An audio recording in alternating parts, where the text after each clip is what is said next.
Thank you, everyone, for joining us for our regular board meeting. Would like to call our meeting to order, and if you wouldn't mind making sure that your cell phones are on vibrate or turned off. And if you wouldn't mind joining me for a moment of silence.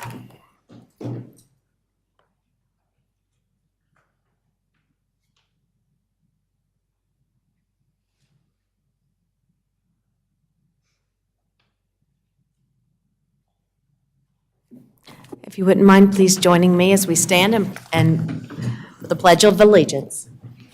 I pledge allegiance to the flag of the United States of America and to the republic for which it stands, one nation under God, indivisible, with liberty and justice for all.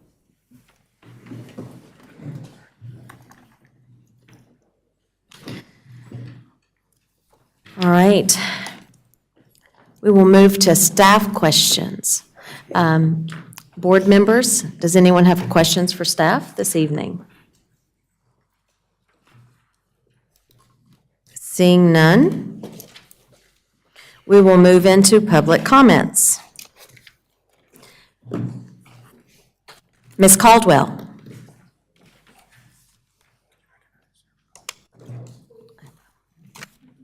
And as Ms. Caldwell's coming, just notice former Commissioner McCauley is joining us this evening. Thank you for joining us. Members and Mayor, this is a little press release for April 4th, 2022. And attention former students who attended a Rosenwald school or center. Residents of Pottstown and East Huntersville communities are grateful to the governing body of Huntersville and are proud to announce the Little School or the Dalewood Center is once again a rental. It is available on weekends and nights, even though the Park and Rec's early childhood program is still housed there. Built in 1925, the official name of this special schoolhouse built for a special people is Huntersville Rosenwald School No. 2 for Black children. Before the pandemic, it was the meeting site of residents the third Tuesday of each month. Beginning Tuesday, April 19th, from 7 to 8, the doors will be open to former students, residents, and the public. They are invited to come in and hear testimonials from former students as to the significance the school and teachers played in their lives as young children determined to obtain an education. The mission of this event is to connect with the past, get reacquainted with the present, and strive to build bridges in the future at this historic building where Black, white, and brown individuals can fellowship together. The vision is to create a location and time where former students can greet friends and reminisce of days gone by. It can also be a place where individuals not familiar with the history of Rosenwald schools can learn from it. Any former student who wants to share their stories on April 19th, please RSVP to me to reserve your space. During this 1-hour monthly meeting, only 5 students per night can share. If more than 5 sign up, they will be scheduled for the next monthly meeting. Feel free to join us for an evening where all can bask in our culture, history, and love. Thank you. Thank you, Ms. Caldwell. Ms. Silvas? Good evening, how are you? Good, thank you. If you wouldn't mind stating your name and address for the record. Crystal Silvis, 13925 Beatty's Ford Road. First, because I did not get to this and I do think it's important, you guys are discussing money and what to do with it as far as helping out with housing in the area. Pottstown has over 100 veterans that came back from war and were guaranteed the GI Bill and then did not receive it. Let's put the money right there because Blacks, Mexicans, Irish came back from war, were not given what they were guaranteed. Some even still stayed in slavery. Back to CSD. Some have questioned Richard Berry Park and whether or not those lights are within limits. They are at 0.02 foot candles at the nearest residential property. CSD was tested again. I didn't know the exact property line when I first went out. I did the second time. They are over 10.5 times past the legal limit here in Huntersville. Why are they still operating? Multiple nights a week, usually 5. It's unacceptable that their lights are shining into our yards constantly. Now, since all of this has started, I have their parents finding me on every platform possible, which is interesting because I'm completely blocked. You have to really search for me to find me because my kids are adopted and we're a little extra safe. I'm being told to move in all caps with many exclamation points.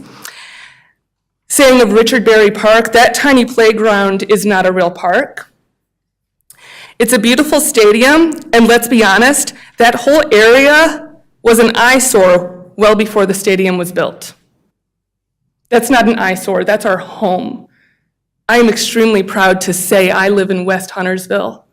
It is a beautiful place with farms and people who grow their families. I literally bought my forever home so that my kids could run outside. Why are they still operating? It's extremely frustrating that nothing is being done. We've given them, hey, you need to fix it. How much time do they have on that?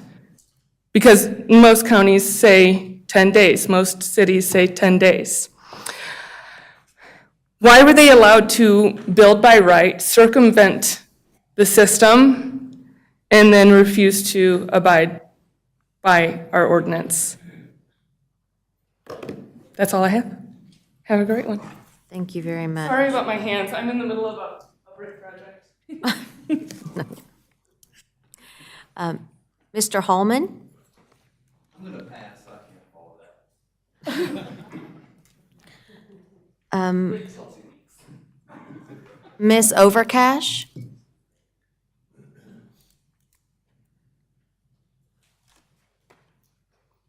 Ms. Overcash, if you wouldn't mind stating your name and address for the record, and you have 3 minutes. Okay, my name is June Overcash. I live at 13701 Steptown Road. And I'm here to talk about some land that my family is wanting to sell. My family has lived in Huntersville all our life. I live on the same road that I was born and raised on. My father's homestead place is on that road, and my mother's homestead place is on Highway 115. And I'd like to talk about the agenda change that's been proposed tonight. My mother, my sister, and my cousin, we own 3 houses north of the funeral home on Highway 115. Our family has owned this property for about 150 years, so it's been in our family forever. My mother is now in assisted living. My sister is out of town, and my cousin is having knee surgery. So I have my son and myself. We're here representing our family members tonight. Because we're on a busy highway near the intersection of another major highway, our only hope of selling our property has always been a part of Caldwell Station. A Caldwell Station developer is in the process of including our property in his project as we speak. And I understand plan to have everything filed before the next text amendment was adopted. I and my family members have been closely monitoring the text amendment and have seen on all the materials on the town's website and on the text amendment itself in the agenda packets that the vote would occur on April 18th, which is going to be a difficult deadline to meet because of all the process requirements that has to be done before the application can be filed. Now we find out this morning that some of the members on the town board are talking about moving the vote up tonight after their publications showing a later date. This really isn't fair to our family members. We, like everyone else, deserves to be treated fairly, and our family has supported the town in its decisions over the years, and we've always expected to be treated fairly in return. If this change is effective tonight, we will lose the opportunity to get what our family land is worth today. And this is not what we expect from the town of Huntersville. This lack of transparency is the exact opposite of everything that the town should stand for. Fair treatment and transparency for its citizens. We please ask that you delay the vote on this amendment. And we're talking about 3.5 acres on Highway 115. That is our land. That's all I have. Thank you. Thank you very much.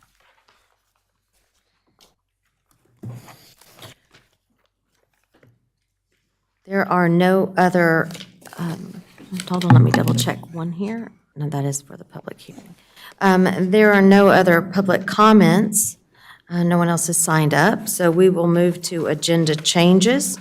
The chair would like to introduce or entertain a motion to adopt the agenda. Commissioner Munger.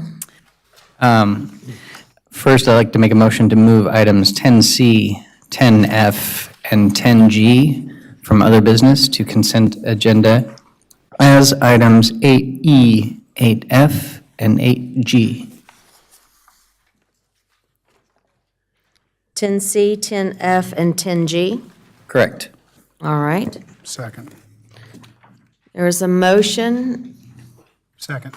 and a second. Any discussion? All those in favor? Any opposed? Okay. The motion is adopted as amended. We'll now move to the consent agenda. We might have, I'm sorry? Commissioner Kovacs.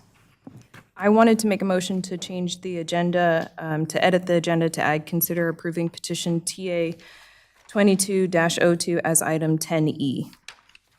Which, On, 10A 22-02? yes, So conduct the public hearing, and then you want to move, we're going to conduct the public hearing, close it, and then move it to other business. and which to 10, E. 10E.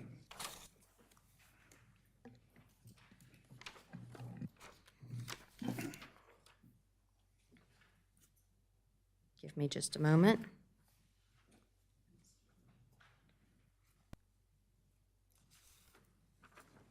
Consider approving 10A 20-02. Is there a second? Second. I have a motion to add for action approving TA 22-02 to other business, and there is a second. Is there any discussion? I will say it's highly unusual, while the board has the ability to add this to the agenda, it does, I'm surprised because it does, this board has said transparency is important to us, and adding it to the agenda when it's in the agenda to be voted on at the next board meeting is a bit of a surprise. But if there's no other discussion around it, there is a motion and a second. All those in favor? Any opposed? Seeing none. So we have added an item to other business. Now, may we move to the consent I agenda? think we actually have to make a motion to Adopt all of adopt it. all changes. Yes? I'll make that motion. All of them? Adopt the agenda as As amended. amended. As amended, my apologies. Thank you. Second. And a second. All those in favor? Seeing none opposed? All right. Now we will move to the consent agenda. The chair will entertain a motion for the consent agenda. Motion to approve consent agenda? Motion and a second. All those in favor? Any opposed? Seeing none. We will now move into our public hearings. Item 9A is a public hearing on petition S22-01. Ms. Malentz, Hey, how are you guys? how are you? Great. Thank you for joining us this evening. Yeah, it's good to see you all. I will be presenting S2201, and I would like to enter my staff report into the record. Master signage programs establish two alternatives in providing latitude to develop appropriate signage designs for new or existing areas with special unifying features. Birkdale Landing is currently utilizing the Plan Development Flexibility option, for which the master sign plan was approved in February 2020. The Plan Development Flexibility option is approved administratively and allows limited flexibility from sign regulations in Article 10 of the zoning ordinance. Firebirds International is requesting on behalf of the property owner, Fairway Investments, to create a special sign district for the Birkdale Landing development. A special sign district is intended to impose sign regulations that provide greater latitude than those provided in Article 10 of the zoning ordinance. So Firebirds is requesting to designate an exterior wall of their tenant space that does not front on a public street as a wall eligible for an additional tenant wall sign up to 50 square feet. And that is what you all see clouded in the red on this site plan. The current master sign plan under the planned flex option could not designate this wall as eligible for signage because it would not conform with town sign regulations on location. Firebirds is proposing a 42 square foot additional wall sign. And so here you can actually see the 42 square foot sign they're proposing, and you can see it on the side elevation. In considering the proposed rezoning petition, Birkdale Landing Special Sign District, staff recommends approval based on the policies detailed in the staff report. A virtual neighborhood meeting was held on March the 3rd. No one from the public attended. The planning board is scheduled for March 26th. The town board decision is scheduled for May 16th. The applicant has a representative here tonight if you have any questions for them. They do not have a presentation prepared for you all. Thank you. Commissioner Kidwell. Thank you, Madam Mayor. Where they're proposing it, I know it's not facing a main street, but as you're coming down 73 there, you're going to see the sign, correct? Correct. That area does front on what is a plaza area, but there is a required landscaping buffer. Well, I just meant the line of sight will allow, although it's not technically facing the street, it is, you're going to see it when you're driving down the road. Correct. That's all. Okay. Any other questions? Commissioner Partee? You had said that the planning board recommendation will be March 26th. It's actually April 26th. Just want to correct that for the record. I put March 26th. Oh, yep, we're not a month behind. That's right. Thank you for that. April 26th. Any other questions? Then we will close this public hearing. Thank you very much. We will now move to item 9B. And this is the continuation of a public hearing on petition TA 22-02.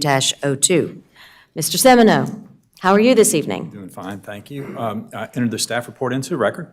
I'm going to be fairly brief because this is the continuation of the public hearing, but what you have on the screen in front of you, there's 4 zoning districts that are affected: neighborhood residential, neighborhood center, town center, and highway commercial. So those 4 districts are affected. How are they affected?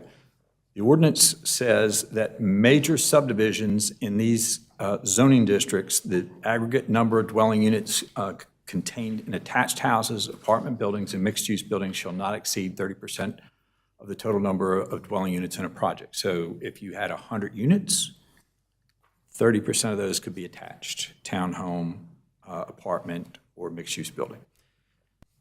Those 4 districts also have a disclaimer on subsection 4 that says, notwithstanding that section, if you have a designated rail transit station in major subdivisions and you're within a quarter mile, then you're not subject to that 30%. So as we discussed at the last public hearing, rail transit is not coming anytime soon, and so the board directed staff to propose a text amendment to just remove that section. And then if rail does start to come back, then we can reconsider that. So we have provided to you previously the definition of what a major subdivision is. If you put in new streets or you have stormwater crossing properties, all those things kick into a major subdivision. We also mentioned that there's 3 designated transit stations in Huntersville, at Brighton, which we call Hambright, Huntersville downtown, and then the Sam Fur is the other site. So this is the actual language that's being changed. There's 3 sections. The Huntersville Ordinances Advisory Board did recommend approval, as did the Huntersville Planning Board. And we are happy to answer any questions the town board has. With that, All right, we'll open it up for additional questions. Any questions for Mr. Semino at this time? Seeing none, we'll close the public. Okay, Commissioner Partee. Yeah.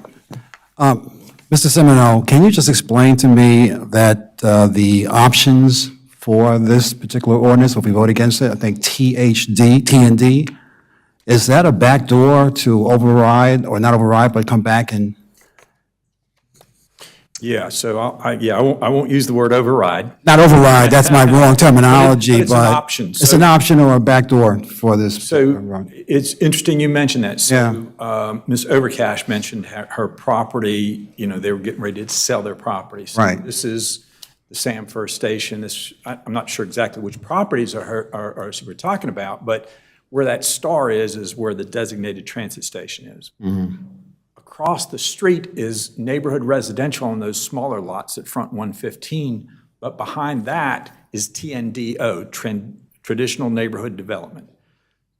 So it is an option that any property that abuts that could rezone their property to TND and have 100% attached. So there is an option to have 100% attached. It's just go through the rezoning process. So she would have to go through a rezoning process in order to fit into the, Right. particular- So just so we're clear, Yeah. it's going to be a subdivision process anyways, assuming there's going to be streets. So that's a 3.5-month process. If they go through the conditional rezoning process, that'll be a 4.5 months. So it'll be 30 more days, but it will still be able to go through that rezoning. And if the rezoning is approved, then you will authorize staff to sign off on the subdivision as long as it complies with that. So just want to be clear on the timing. gotcha. Thank you, Jack. Commissioner Munger? Kind of a follow-up question on that, in terms of if they start the process prior to an effective date, does that keep them under the previous zoning, or how does that play into it? Right. So just so we're clear, and Emily can jump in, but there's something called permit choice.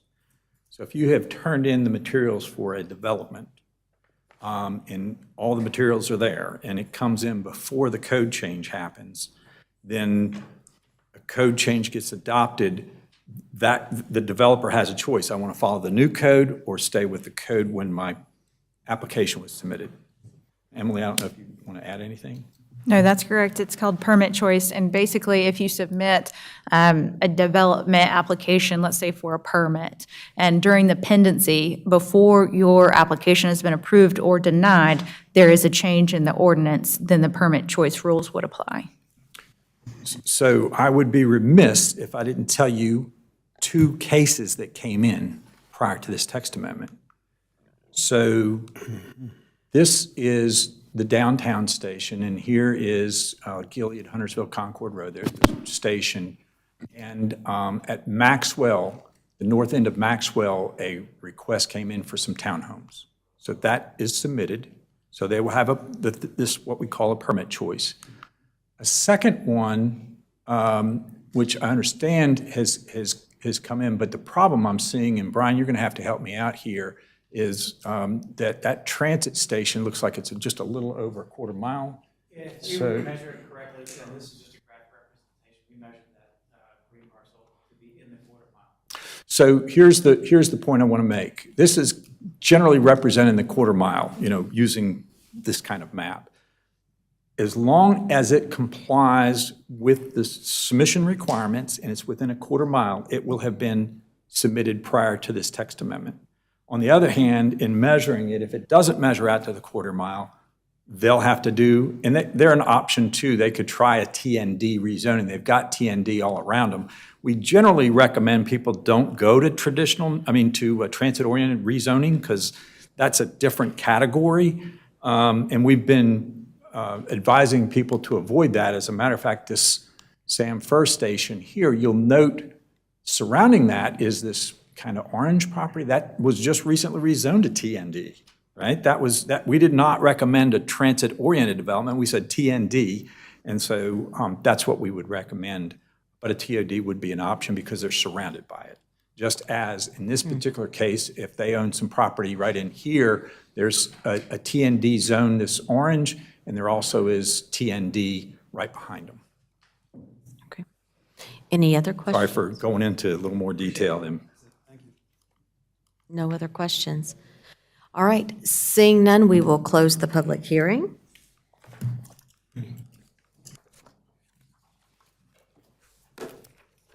And we now will move into our second to last public hearing of the evening. Public hearing on amendment TA 22-03. Mr. Farber, How's it going? how are you, sir? Good. So before I begin, I'll enter my staff report into the record. Okay, so the text amendment is brought by town staff to update Articles 8.91 and Article 12.2.2 in order to comply with House Bill 489. House Bill 489 has added the underlined language shown above to state statutes 160A-306 for building setback lines in order to give more flexibility to the measurement location of site distance triangles by adding the text, Measurements for sight distances at street intersections must begin within the roadway or edge of pavement. And then we have amended the clear sight triangle language in Article 8.91 by adding the language verbatim from the state statutes. This was also done under Article 12.2.2 for the sight distance triangle definition. The text amendment won't necessarily affect the current way the town measures sight distances. It merely just gives more flexibility in where you can measure it from. If you guys have any questions? We'll open it up for questions. So this is basically just getting us up to code. Correct. All right. Well, we'll close that public hearing, seeing no additional questions. And looks like you're not going anywhere for the next one. Well, it's a public hearing on Amendment TA 22-04. Mr. Farber? Okay. And this is another text amendment brought by town staff to update Article 9.54, solar energy facilities. So as seen in the photo above, currently, in order to put solar panels on your roof, if you wanted to put a solar panel on the side or the rear of your home, you would have to get a zoning permit through town and approved administratively, and this can be done usually within 3 or 4 days. If you want to put a solar panel on the front roof facing the street, you have to apply for a special use permit, and that normally takes around 3 months. And as you can see from this photo as well, side-facing solar panels can sometimes be seen just as easily as front-facing solar panels, even though they're approved separately or differently. In the past year, we've seen a large increase in solar panel interests, and in just the past 6 months, we've approved 2 different solar panels, SUPs. So, staff proposes that we remove the SUP requirements for minor solar energy facilities in order to reduce the unnecessary burden on residential and non-residential properties. And this would apply to non-residential properties, so commercial. We have also worked with the town attorneys in order to reorganize and clean up the language while also bringing language into full compliance with state statutes 160D-914. If you look through the new ordinance, you'll see a lot of cross-outs. There's not much actually changing in terms of substance besides the removal of the SUP requirements for minor solar energy facilities. The rearranging is merely just to reorganize and clean up the language. And if you guys have any questions. Any questions? Commissioner Boone? Yes, one quick And I'll put my report into the record. one quick question. If the HOA says no to the homeowner, who has jurisdiction over that, the town or the HOA? The HOA. Thank you. Any other questions? Seeing none, Mr. Farber, thank you very much for your time this evening, and we will close that public hearing. We'll now move to other business. This is the item 10A, the Charlotte-Huntersville Interlocal Agreement. Mr. Hill? Mr. Semino? Just enter that report into the record. So this basically is just signing off on the interlocal agreement. We had a mobility plan grant approved. And so this is the agreement for that money transfer, but it's not a commitment for us to do that. The commitment actually won't occur until we go out for bids, we get the bids in, and we come back to you. So do bear in mind, if you approve this interlocal agreement, it is not a commitment to spend that money. It is simply an agreement to move forward, and the board has ultimate decision-making when we come up with a contract with a consultant. Very good. Commissioner Kidwell? I'd like to make a motion to approve the interlocal agreement.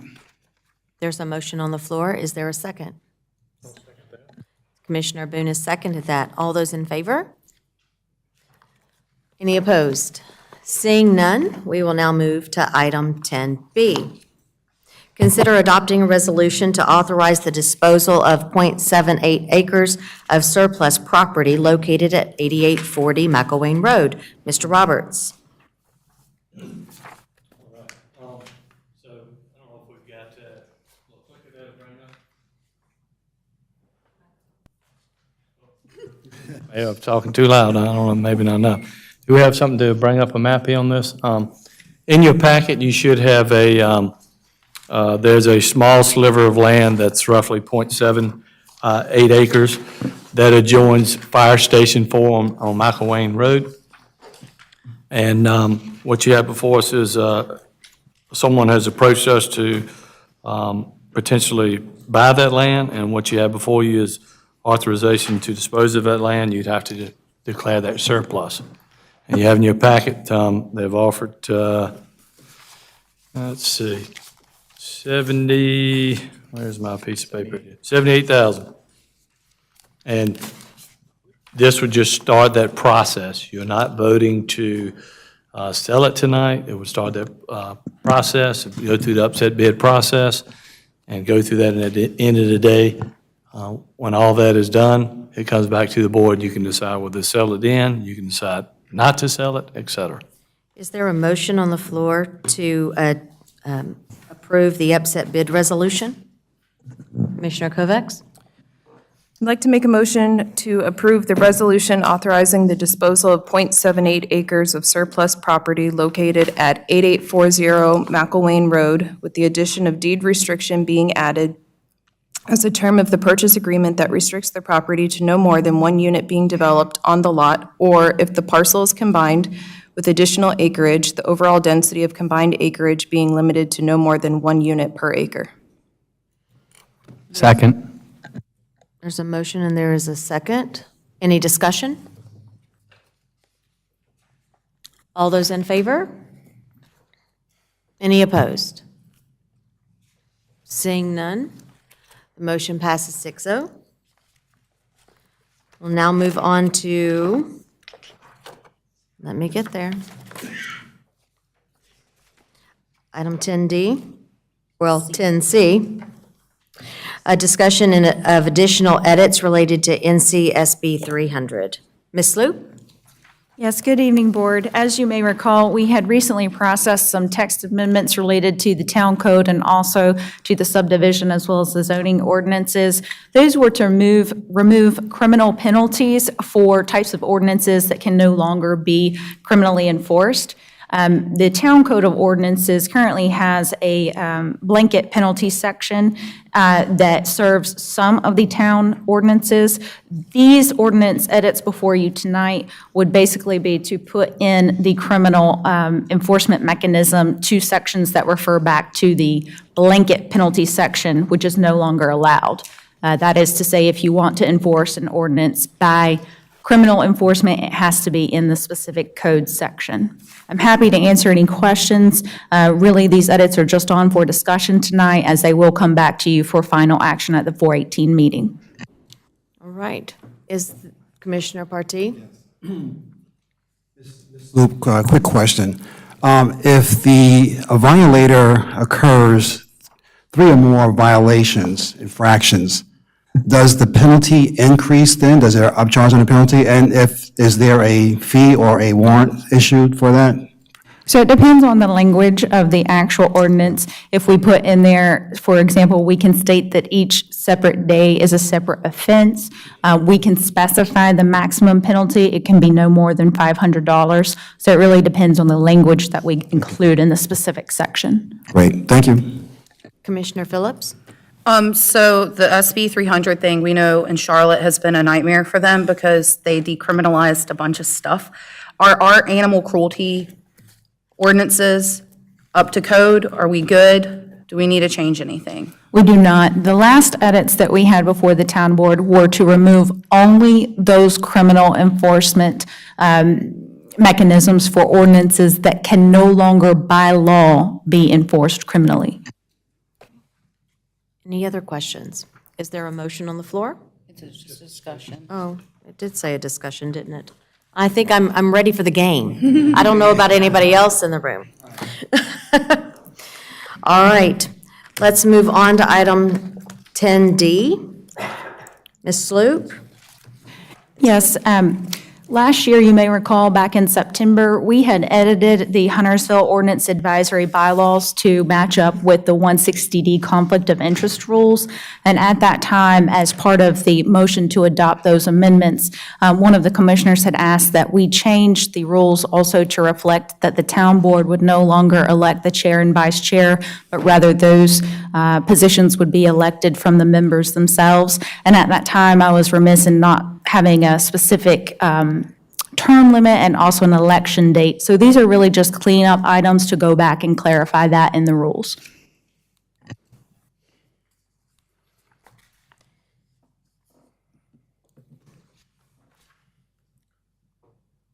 Anyone? Madam Mayor, I'd like to make a motion, but before I do, I'd like to make some changes to what was presented here. If the board and the audience could be patient and follow along with me here. Under section 1.1, subsection A, after ordinances that have been applied for through the Town of Huntersville Planning Department or which are proposed by the Town of Planning staff, add the HOAB to that section.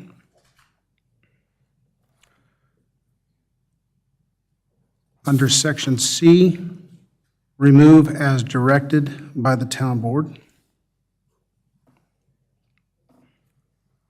Hold on, C? Yep.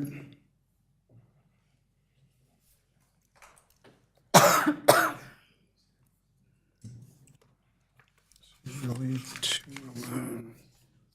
I'm sorry, the next section here.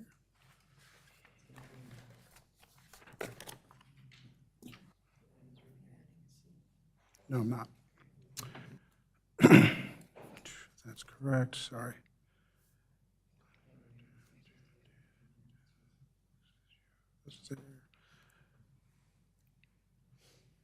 At-large members stays the same. Election of officers, instead of July, move to March. Where is that located? Section 3.1. Sorry, thought people were following in my head there. I apologize. You said move July to March? Yes. Since the terms usually end in February. Going down to section 4. We're going to move, see, 4.4 will become 4-5, and in 4.4's place, the following verbiage. Town staff shall provide HOAB with all material information as well as a written legal opinion for all proposed text amendments, which shall contain the town's source of authority and a statement of compliance with statute, case law, and constitutional limits. Can I see that? Oh, yeah, you can see that, absolutely. That was a big one. It's all right.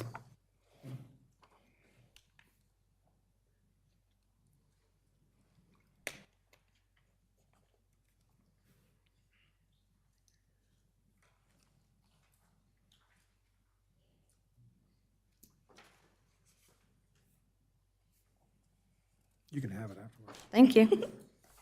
Continue. Under records, I'd like to add section 5.2. Staff shall provide a summary of HOAB recommendations, transactions, findings, determinations in a standardized form to the planning board and town board.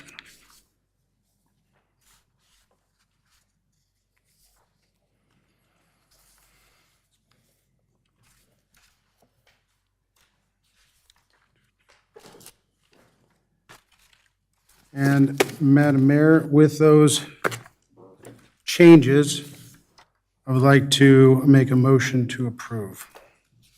Can I just ask for a point of clarification? First, if you could, if these do go through, if you'll be so kind as to send those to me, it'll probably be easier. And second of all, did we want to not have an election this year since March has already passed? we can have an election at the next meeting. Oh, sorry. Well, my mic is on, I'm just not speaking into it. I think we can have an election at the next meeting, so we can move forward with that. It would just be a shorter term for the next group. So at all other times, the election would be in March, and then for this year, have the election at the next meeting? That is correct. Okay. There are a lot of changes here. I guess I'm just curious as to why these did not get sent in to staff so they could get into the agenda. Well, great question, Madam Mayor. I actually want to thank the Chairman, Matt Jones. He, in lots of conversation with many of us on the board, came up with a bunch of different changes here. Some were applied, some were not. And it's, when you have someone who is that dedicated to a board that is that deep into a commitment to the town, that sees it from, the inside and is saying, hey, these are things that are really important to us, we have to listen. I did submit this to everybody on the board 2 weeks ago at our last meeting. It was followed up in an email, so everybody should have had this copy. It was not presented to us to compare for this meeting by the town attorney, which is her choice. So that's why I'm making the changes. I believe this document, with the changes as presented, to be better suited for the HOAB going forward. There is a motion on the floor. Was there a second? Second. Okay, Commissioner Kovacs seconded. Any discussion? Commissioner Boone? I would like to ask if you would mind amending your motion for 2-1B. I'd like to know if you could amend your motion on 2-1B. The town board member would be a voting member, not ex officio. Commissioner Boone, while I don't think a town board member should vote, I will amend the motion to accept that. So hold on. Let me go back. We're also adding 2-1B, Yeah, where it's striked out. 2-1B. Back to voting. Any additional discussion? The person who seconded it has to approve the amended part. Who? Second the amendment. Okay, thank you. I'll bring up some discussion on that. And the reason, I'm not a fan of one of us being on a board and voting on that board and then coming up here and voting again. However, it's been brought to my attention by other commissioners and other HOAB members that when they make requests or things like that, it doesn't seem to have traction. It just kind of seemed to fall short. And other commissioners have said, you know what, let's get someone back on there with the vote to make sure that we're getting that traction. So I'd like to explore this and see how this turns out. And we can come back to it later if we find that we are getting the proper traction as needed down the line. Well, I would remind the board that a few years ago, the board made the decision to remove commissioners off of this board specifically because of the very reason you just stated. Madam Mayor, Yes, sir. point of order. Absolutely. Everybody else needs to be asked first before you. I don't well, that's true. Any other questions? Commissioner Munger? So I was part of that board that decided to go from 2 voting members down to 1 voting member down to ex officio, which is where we're at now, and I am the ex officio at this point. So a couple clarification questions. If this were to pass as amended, I would be the person, or would we reevaluate and determine the best fit for that board? Just asking. Well, you're on it. You're the current. Okay, yeah. We have no other board within the town that has a current commissioner that votes on any other board. It seems to work for every other board, and the idea that we're going to try an experimental, we had experiment. We did this. We've been here. I don't take issue. I appreciate the fact that there was a particular language stricken that bothered me. Thank you very much, Mr. Kidwell, Commissioner Kidwell. This one, the voting numbers, doesn't sit well with me. So, and simply because, I mean, if I look at Board of Adjustments, very important decisions. Should we have someone there? Planning Board, should we have someone there? Very important things happen there. Where do you draw the line? And it just, we pulled back from this for a reason. It made sense, and I tend to think it's working as is. So I wouldn't support it with this amendment. I would support it without that specific amendment. That's all. Any additional conversation? Commissioner Boone?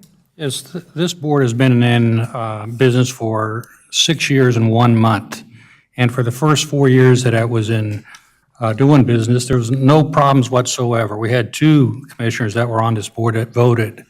And then all of a sudden, the previous board decided that we don't need another bite out of the apple. It's a vote to move legislature along to the next committee. Make sure that we have a good product moving from one board to the next. The Ordinance Advisory Board is probably the best board in town for a new commissioner to learn how the town works. Everybody knows Jack Semino is in charge of the planning department, but all the other people, the other lieutenants that are involved in it, this is a board where you learn. The board meets for 90 minutes, and I'm going to support the amended motion. Thank you. Any additional conversation? All right. All those in favor of the motion as amended? Any opposed? It's a 5-1 vote.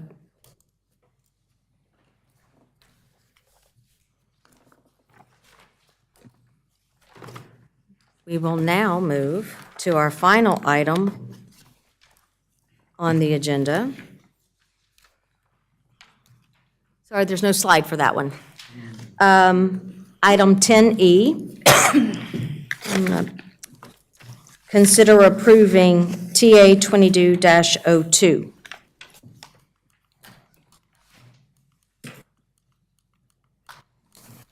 Mayor, if you indulge me, I'm just going to get the Nope. language so Yep. that you can see. The planning department did recommend approval with these notations. The planning board also recommended approval with the notations that you see in front of you. And so any motion needs to be made, needs to be in that format. Thank you very much. The chair will entertain a motion.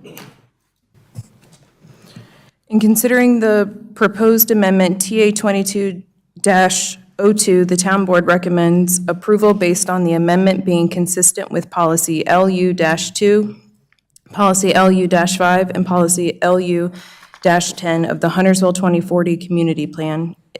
It is reasonable and in the public interest to amend the zoning ordinance because the rail transit will not be completed in the foreseeable future, and for this to go into effect as of June 1st, 2022. There's a motion on the floor. Is there a second? Second. All those in favor? Or I'm sorry, any discussion? We need to have some discussion. I've only had 28 phone calls today about this, no joke. TOD has been not a good time. It has been frustrating. As somebody who is all for property rights, this has been a trying time to do the right thing. Commissioner Munger loves to say that a compromise is when everybody walks away unhappy. I feel like that's what we're doing tonight. We could have passed it, and the effective date would have been as we close this meeting.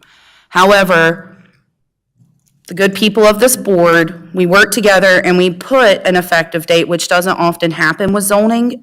And the reason we did that is that we wanted to be fair and we wanted to be ethical, because we don't know all the situations that are occurring with people selling land. Things are going to develop, and it's not in my opinion, acceptable for us to pull the rug from underneath nice people, like our previous speaker, because there are families and people who've invested, and that is their investment, is their land. So we started at first with a May 1st date, we moved to June, because the thing is, and I feel like this is probably the best thing this board's ever worked on collectively, because we don't want to hurt other people. We want to be fair. And for us, and for me personally, I think this is the fairest product that could have come to the board. So I appreciate all the changes and the efforts made. And I would hope in the future that we don't do something haphazardly again like this, but I think it's been a great learning lesson. That if we can move faster as government, we sure should, because it shouldn't take this long to do the right thing. And I really do appreciate my fellow board members for us making this a moving and living document that I think everybody's happy with, hopefully. Not everybody, but enough people. Any other discussion? Seeing none, all those in favor? Any opposed?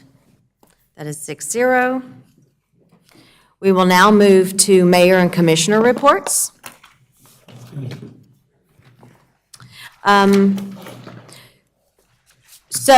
For those of you who may have been here during our pre-meeting, Ada Jenkins and Caterpillar Ministries had come up to speak, and several of us here at the dais on Saturday attended the Festival of Services. And I thought that was an interesting way to get all of our nonprofit partners in the same area. And I would a huge shout out to HPD for providing the hot dogs and food that went on with that Festival of Services, and all of the agencies that came out to participate. And again, to the fellow commissioners here that came out, showing your support for the Huntington Green community. Thank you. My EDC report, I sent that to the board members, the monthly update. Currently, Huntersville has 20 projects happening right now. And the Lake Norman EDC is working on a total of 41. So 20 out of 41 projects are right here in our hometown of Huntersville. And I want to give an update for the MTC. I had an MTC last Wednesday, and I keep hitting that tonight. There was a lot of conversation last Wednesday about the Silver Line. And for those of you who don't know, the Silver Line will go from Matthews Indian Trail all the way across the county and terminate in Belmont when it's ultimately built out. So there was a lot of discussion about land use in the Belmont area and what that's going to look like. And a couple of more items I want to share. On Saturday, there is a ribbon cutting and grand opening for Plant House. That is, I looked it up online. For those of you who don't know what Plant House is, you can go, they do workshops. You can create your own terrariums, which is kind of cool.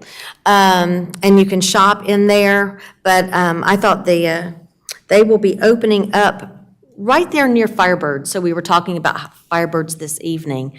So that grand opening starts at 10 a.m. on Saturday. Come out and join. And then last but not least, just some really fun news, exciting news. A huge congratulations to Autumn Soulsby for winning the Augusta National Drive Chip and Putt National Finals in the 7 to 9-year-old category. She is from Huntersville, and she goes to South Lake Christian, and she's amazing. You need to look her up and watch the videos. I don't golf, but that's pretty impressive. That is all that I have this evening for my reports. Commissioner Boone. Thank you. I'd like to echo the Festival of Services at Huntington Green also this past Saturday. And I'd like to thank Commissioner Partey for helping me push this along, and the town manager for your 100% support. And Kim, fantastic job. Thank you for all you did. Good program. That's all. Commissioner Kovacs.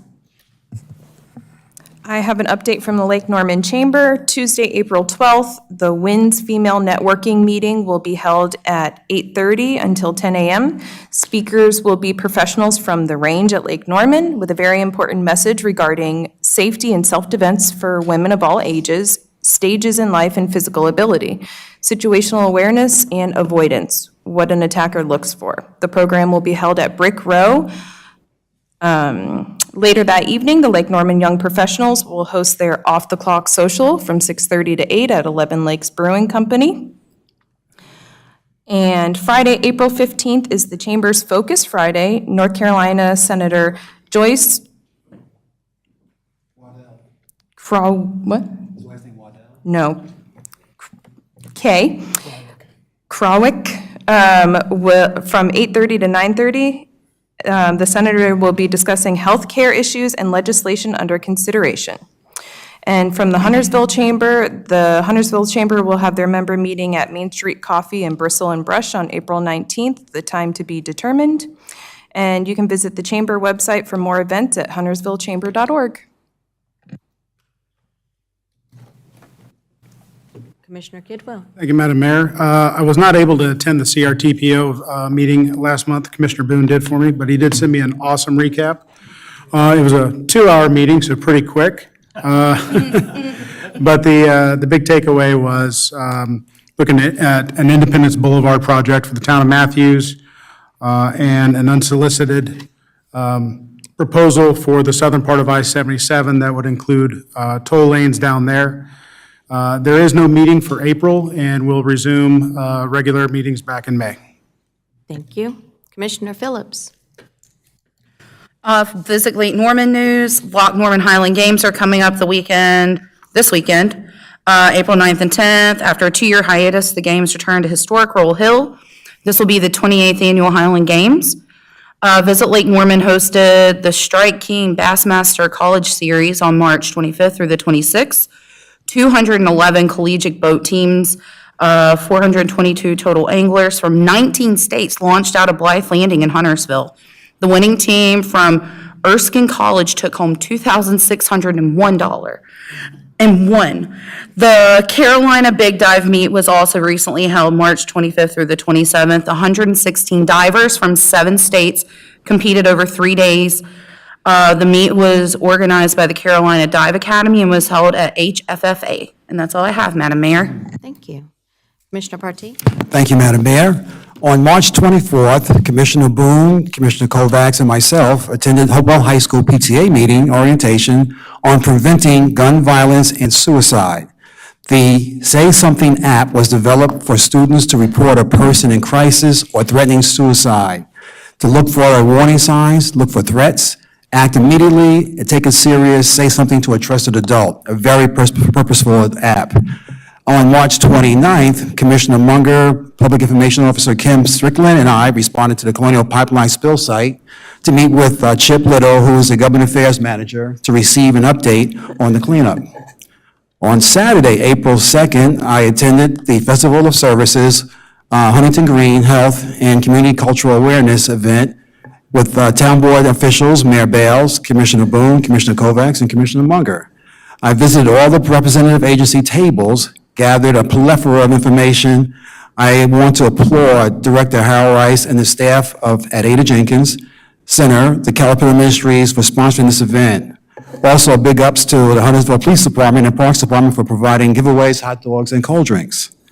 As always, I will push for gun safety for those households where children are living. Accidental discharges cause a serious physical injury and death. The Huntersville Police Department has free gun safety locks. Organizations and individuals can contact the police department or me by sending an email to dparty@huntersville.org. Let's be child safe. And finally, I just want to bring awareness to the nonprofit organization named Cool Kids Clubhouse in honor of Dan Jensen, located here in Huntersville. Cool Kids Clubhouse mission is devoted to improving the quality of life for pediatric cancer patients, myself being a cancer survivor. Please check out their website and donate. That's it, Mayor. Thank you, sir. Commissioner Munger. Thank you, Mayor. Like many others on this board, this past Saturday, was able to attend the Festival of Services at Lake Haven Community Church. It was a very wonderful event.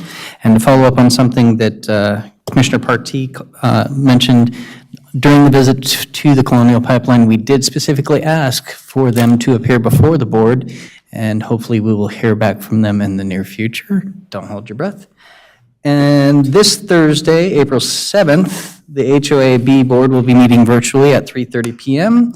And then next Wednesday, April 13th, Public Arts Commission will be meeting at the atrium at the DPK building across the street at 6:30 p.m. And as always, if you have an opportunity to give, please consider supporting our nonprofits. Thank you. Thank you. Commissioner Kovacs, did you have another item you wanted to remind people of? I didn't know if we were doing closing comments separate, sorry. We were. I did want to say thank you to the Huntersville Fire Department. They did a training burn this past week, and they trusted me to suit up, oxygen and all, and let me go inside of a burning building. And took very good care of me, but did a lot of educating me along the way, explaining what each part of the clothing was, and even in the middle of a fire where all of the walls and the ceiling were on fire, they're like, well, see, this is why we have this and this, and I was like, okay, guys, thanks, very thorough, but it was pretty wonderful, and I just wanted to say thank you for A, teaching me, and B, getting me out of there in one piece. Anthony, the equipment's working now. Okay, yes. So before we go to closing comments, I forgot something. And Mr. Hallman, I will open that public hearing back up specifically for you, for your comments. I so greatly apologize. You had two and it just didn't click for me tonight. All right. Well, thank you for your graciousness. I truly apologize. We will now move to closing comments. Does anyone have closing comments? Commissioner Kidwell. I would just like to thank my fellow board members. Just about a month ago, we welcomed a new baby boy into the family, and the phone calls, texts, the meals that I received from folks up here and a few of you out there, much appreciated. Thank you very much. I just want to say, publicly, I really, my family appreciates that support. Thank you.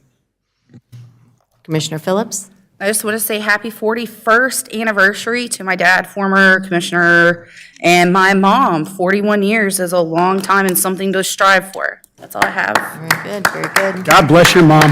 Right? Any other closing comments? Well, I'm not going to choose a team tonight. Or should I choose a team tonight? I don't do basketball. So, I think, but I'm sorry? I think I scored a touchdown. No, I know better than that. You can't pull that one on me. No, I think UNC hopefully will pull it out tonight. With that, we'd like to go ahead and close our meeting. I would like to entertain a motion to adjourn. Any opposed to that? All those in favor? Good night, everyone.